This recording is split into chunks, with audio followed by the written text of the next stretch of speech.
여러분, 우리가 운동 경기를 비롯해서 대부분의 일들은 힘을 뺄 줄 알고 절제할 수 있을 때 비로소 고수라는 말을 듣습니다.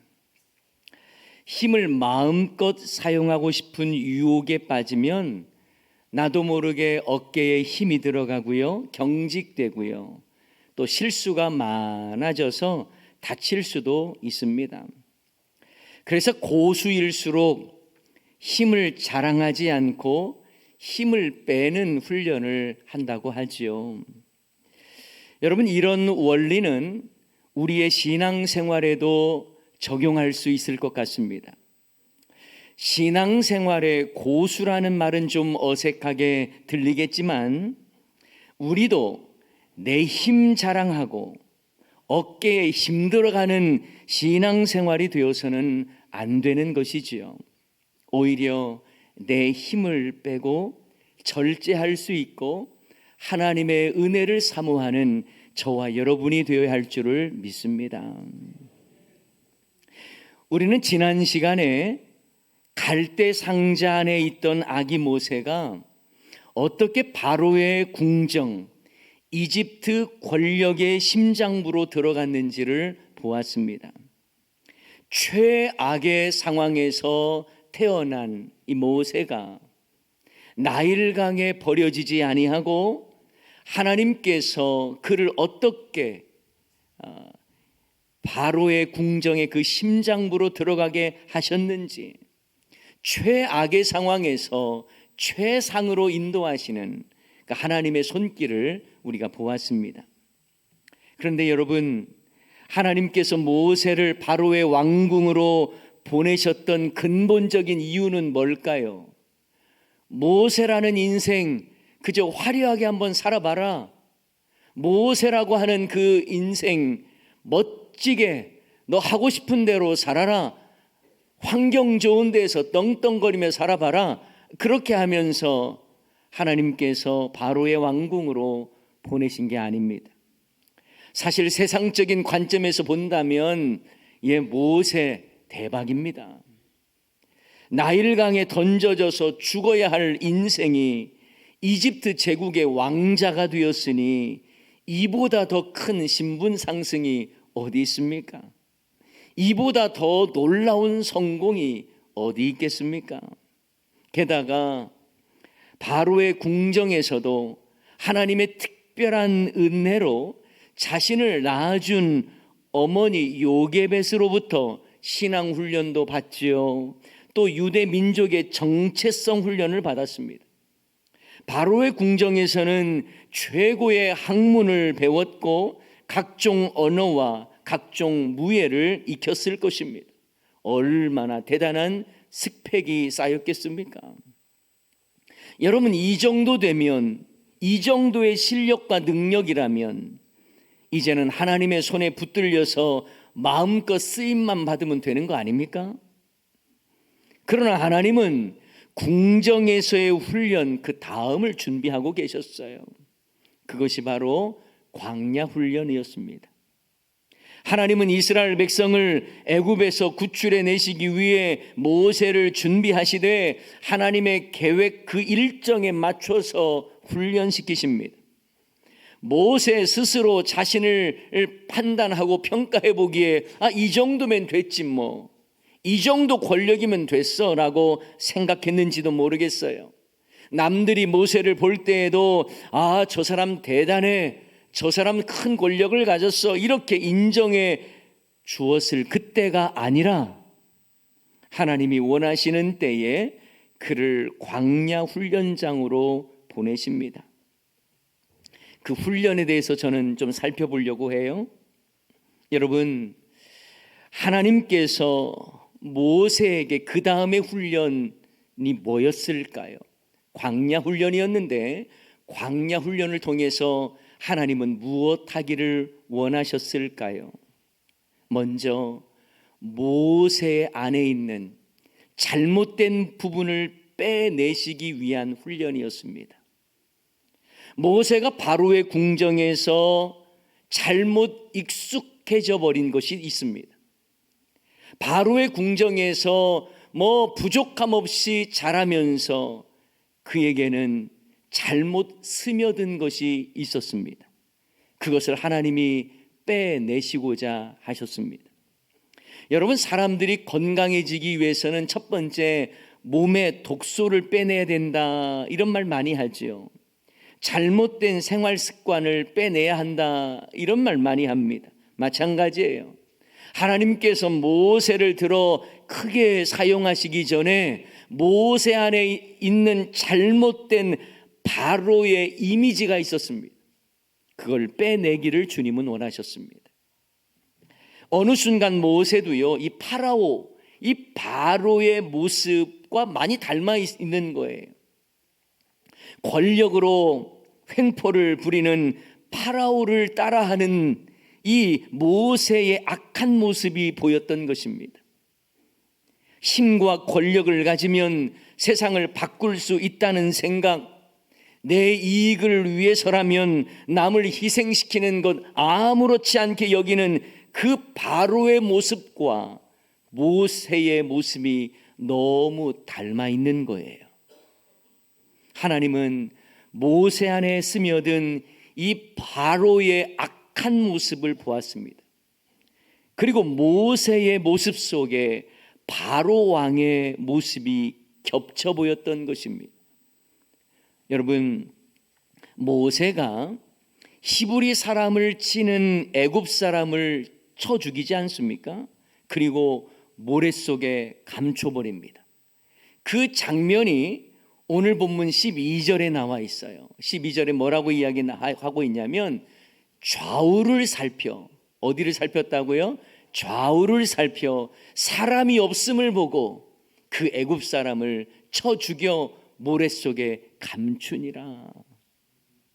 그런데 여러분, 이 모습 어디서 본 것 같지 않습니까?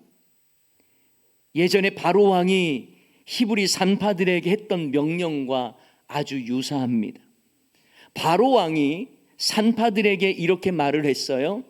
해산을 도울 때에 그 자리를 살펴 아들이면 그를 죽이라고 말했습니다.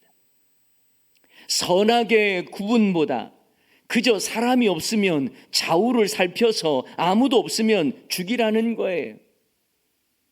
이 바로의 명령과 모세가 좌우를 살펴 사람이 없음을 보고 애굽 사람을 쳐 죽이고 모래에 그냥 묻어버린 것과 덮어버린 것과 비슷하지 않습니까? 그저 자신의 권력을 믿고 생명을 쉽게 여기는 이 바로 왕의 악한 모습이 모세에게 그대로 드러나고 있다는 사실이에요. 어쩌면 모세의 마음에 이제 나도 이집트 왕자 정도라면 이 정도의 힘은 있어도 된다고 생각을 했고, 한 사람 정도 죽이는 거 그건 대수롭지 않게 여겼는지도 모르겠어요. 거만함에 취해 있고 권력에 취해 있다고도 말할 수 있습니다. 한마디로 바로 왕궁에 지내다 보니 모세도 서서히 바로의 물, 파라오의 물이 들어가고 있었던 것입니다. 애굽의 바로 왕은 자신의 그 즉흥적인 한마디로 히브리 남자아기가 태어나면 나일강에 던져 죽이라고 하는 그 끔찍한 명령을 내렸다면, 모세 역시 즉흥적인 행동으로 애굽 사람을 쳐 죽입니다. 모세가 얼마나 감정적이고 즉흥적이고 폭력적이었는지 이집트 사람을 쳐 죽여서 그저 그냥 모래에 묻어버려요. 사람들이 안 보았을 테니 괜찮다라고 생각했던, 그것이 드러난다, 나중에 드러난다 해도 권력으로 누를 수 있다라고 하는, 자기 힘을 과시하는 그런 모세의 모습을 볼 수 있습니다. 그런데 여러분, 솔직히 이해가 안 되는 부분이 좀 있어요. 당시에 BC 한 1400, 500년 전이잖아요. 그 전에 왕자가 사람 한 명 죽였다고 문제가 되는 시대가 아니었습니다. 그런데도 불구하고 모세가 바로 왕이 이 사실을 알게 되었다는 것이 놀라서 도망가 버렸다는 거예요.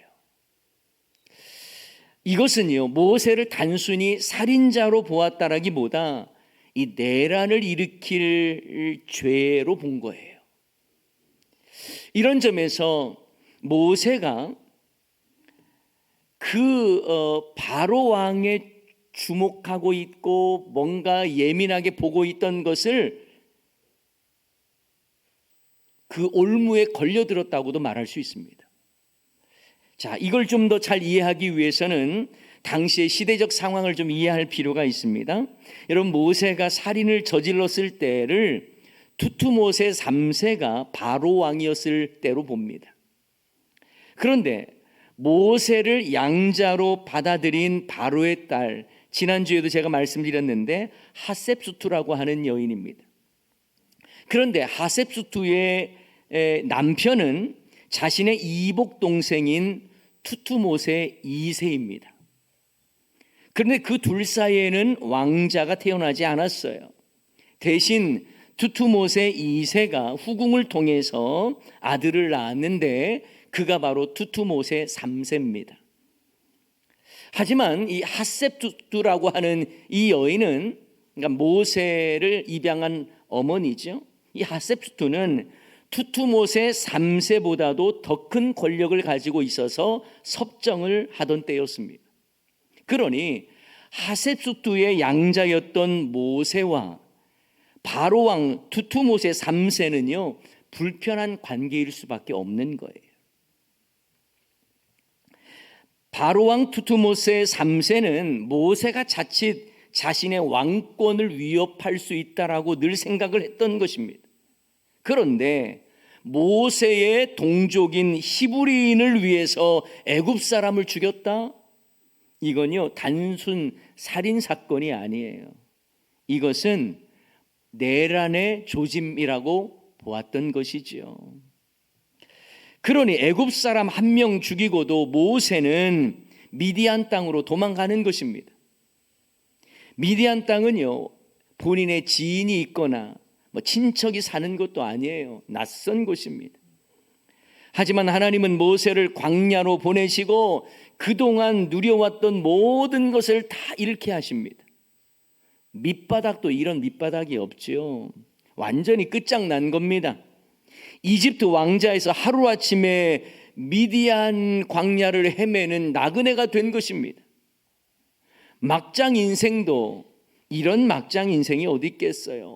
갈 때까지 가는 거예요. 이제 더 이상 추락할 데도 없습니다.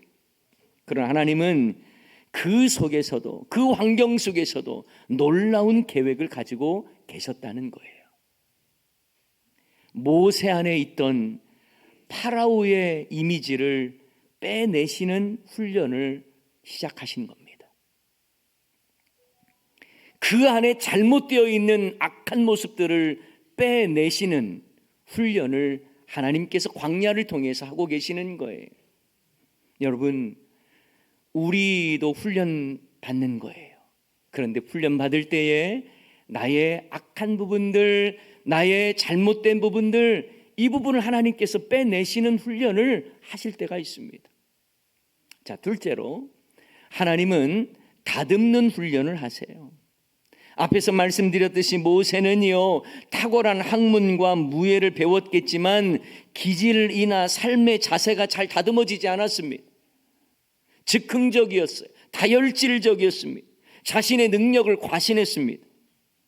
하나님은 이러한 모세를 훈련하시기 위해서 미디안 광야로 보내시고 그의 감정과 기질을 다듬어 가십니다.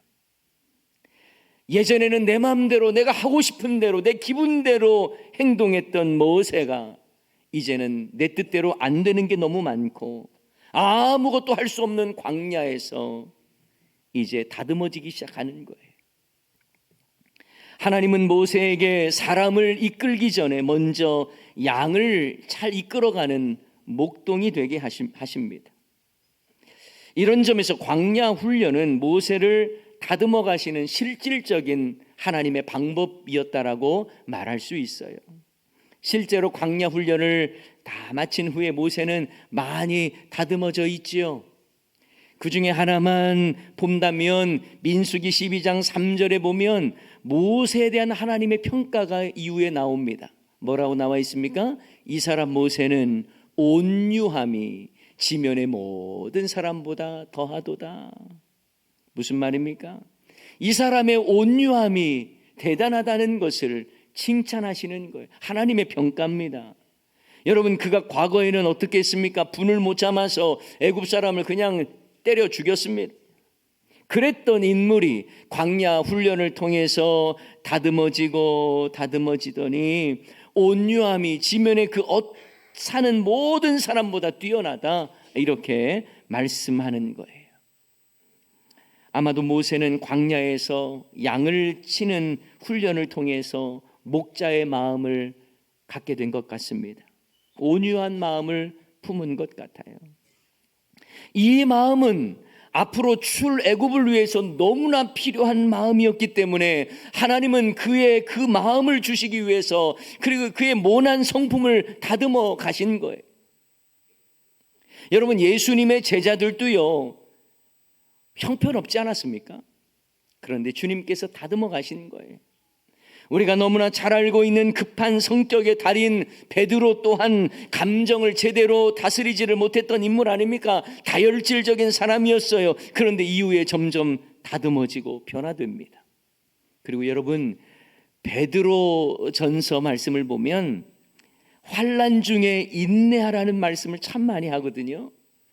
베드로가 예전 같았으면 즉흥적이었고, 예수님 잡히시던 날에 대제사장의 귀를 잘라버릴 정도의 그 인물이었는데, 그런데 주님께서 그를 만지시기 시작하는 거예요. 그래서 그가 다듬어지기 시작합니다. 인내의 사도로 변화시키신 거예요. 여러분, 또한 예수님의 제자 요한이 있지요. 요한 괴팍했습니다. 그의 별명은 보아너게입니다. 보아너게, 우레의 아들이라는 말이에요. 그러나 예수님은 그러한 요한조차 다듬어 가셔요. 그래서 여러분, 요한의 서신들을 보면 얼마나 사랑이라는 단어가 무궁무진한지 모릅니다. 사랑의 사도로 우리 주님께서 만들어 가신 거예요. 이처럼 하나님은 훈련을 통해서 우리를 다듬어 가시는 줄을 믿습니다. 그리고 우리는 오늘 또 하나님의 훈련 과정 속에 있어요. 하나님은 우리를 그냥 사용하지 않습니다. 하나님이 사용하시기에 편하도록 우리를 만들어 가시는 거예요. 물론 다듬는 과정이 힘듭니다. 하나님께서 나의 못난 자아와 고집과 자존심을 깎아내실 때는요, 정말 고통스러울 때가 있어요. 그런데 여러분, 하나님께서 나를 훈련하고 있는 중이에요. 훈련시키고 있습니다. 견딤이 쓰임을 결정한다는 말 여러분 아십니까? 다듬는 훈련이 없이는 하나님 앞에서 아름답게 쓰일 수가 없는 거예요. 잘 견디고 견디다 보면 하나님께서 귀하게 사용하시는 거예요. 바라기는 저와 여러분이 하나님이 사용하시기에 좋은 일꾼으로 잘 다듬어질 수 있기를 주님의 이름으로 축원합니다.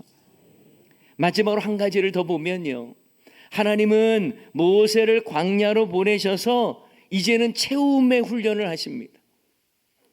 아무것도 없는 광야에서 내 힘으로는 채울 수 없다는 걸 깨닫게 하시고 하나님께서 채우시는 훈련을 받게 되는 거예요.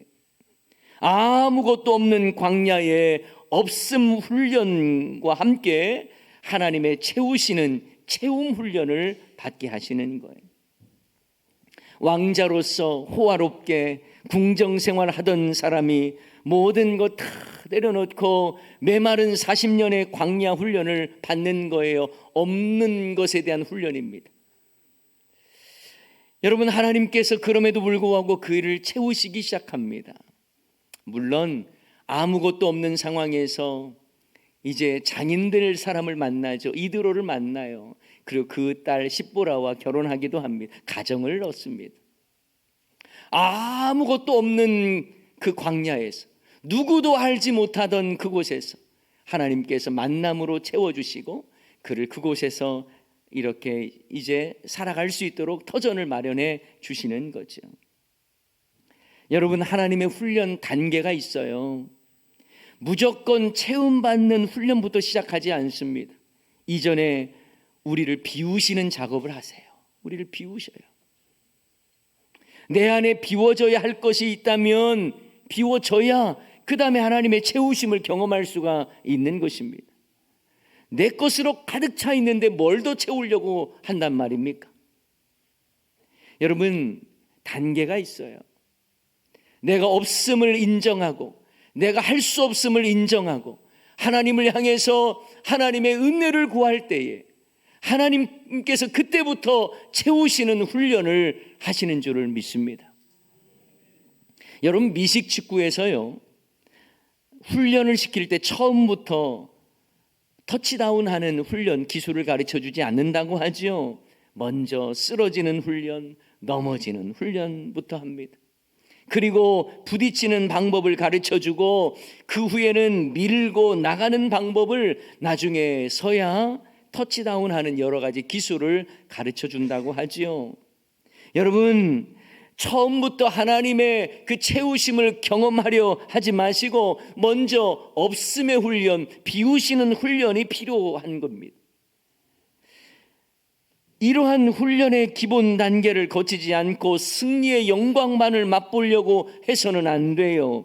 하나님께서 우리를 훈련시키실 때에 고난 중에 연단시켜 주시고 그래서 훗날의 영광을 맛보게 하시는 줄을 믿습니다.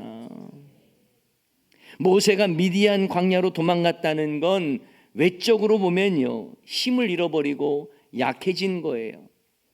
무기력한 거죠.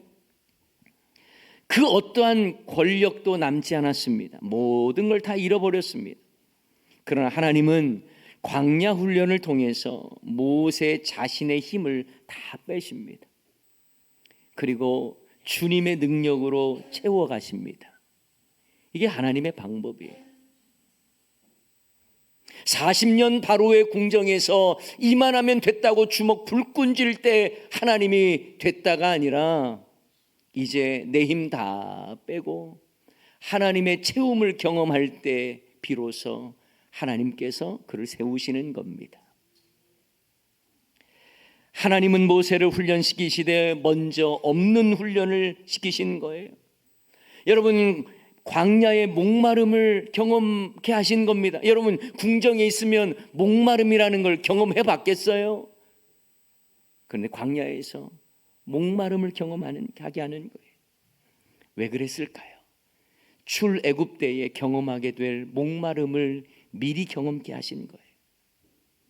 낮에는 뜨겁고 밤에는 추운 광야 생활을 미리 경험케 하신 거예요. 여러분, 바로의 궁정에 있으면 뜨겁고 더운 거, 추운 거, 그게 문제가 될 수 있습니까? 아니지요. 그러나 광야에서 미리 경험케 하심으로 출애굽 과정을 겪어낼 체질을 갖추게 하신 거예요. 사실 광야 생활을 경험해 보지 않은 지도자라면 백성들을 이끌고 어떻게 광야로 나갈 수 있겠습니까?